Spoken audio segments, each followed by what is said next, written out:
kami ceritakan dari kronologis kejadiannya bahwa kejadian ini berawal pada tanggal 26 Januari 2021 jam 02.00 WIB dini hari.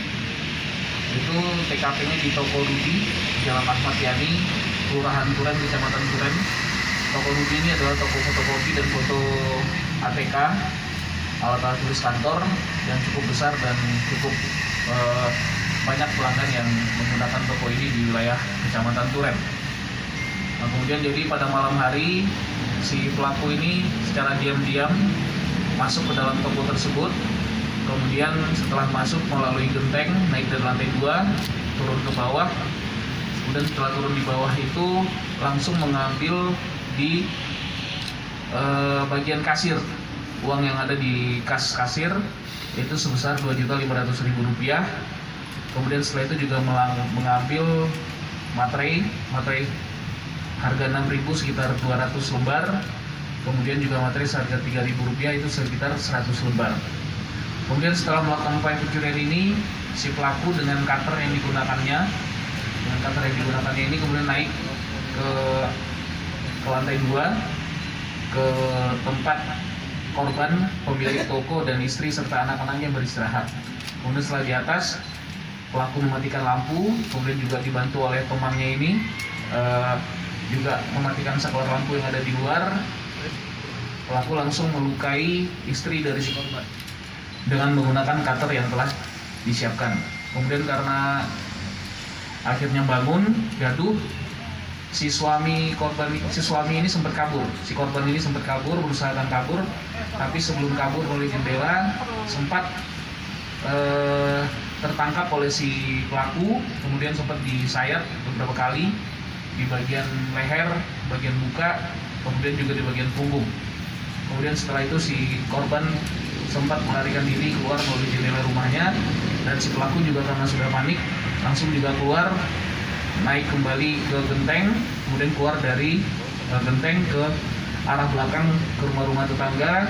Kemudian setelah itu baru tiba di jalan setapak lagi dan sudah ditunggu oleh pelaku 2 yang tugasnya tadi yang pertama untuk mengantarkan, kemudian mematikan dan menghidupkan saklar serta menjemput si pelaku setelah selesai melaksanakan tindak pidananya.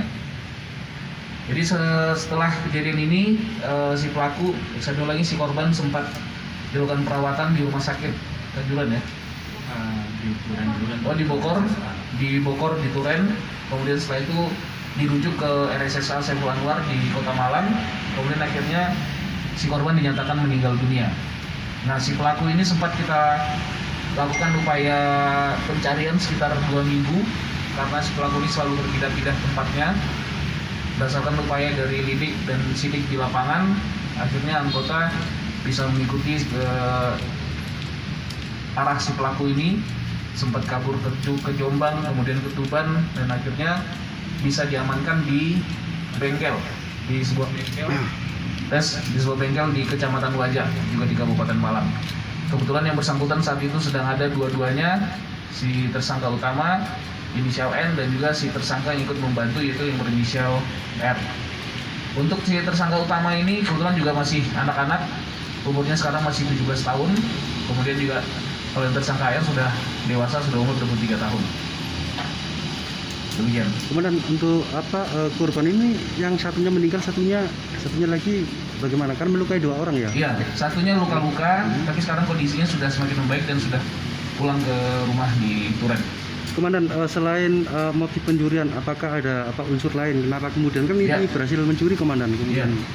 Jadi itu juga awal kecurigaan kita, karena kenapa kalau dia hanya ingin mencuri, kenapa harus melukai juga si pemilik ruko ataupun pemilik rumah?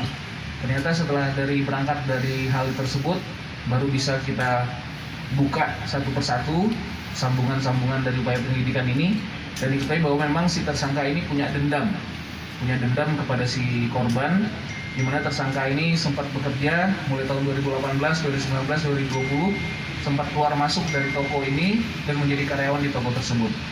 Nah, si korban ini sering mengucapkan kata-kata yang kurang pantas ataupun yang kurang sopan kepada si korban, dan itu sangat melukai hati korban. Contohnya si telah melukai hati si pelaku ini. Contohnya korban menyatakan kalau orang tuanya bermasalah, orang tuanya kere, segalanya bilang seperti itu, dan itu membuat si pelaku ini menjadi sangat dendam dan sangat terluka hatinya, sehingga akhirnya rasa dendam itu tersalurkan melalui perbuatan yang dilakukan oleh si pelaku M ini dan dibantu oleh temannya yang berinisial R ini. Komandan, status karyawan dia itu dikeluarkan atau memang keluar sendiri, Komandan? Nah, kamu keluar atau mengeluarkan diri? Mengeluarkan diri, jadi dia berhenti dari toko tersebut. Ancaman dan Untuk ancaman hukuman, kita kenakan pasal 340 pembunuhan berencana, ancaman hukuman minimal maksimal 20 tahun penjara. Kemudian juga pasal 365 ayat 1 dan ayat 3, ancaman hukuman minimal 15 tahun penjara.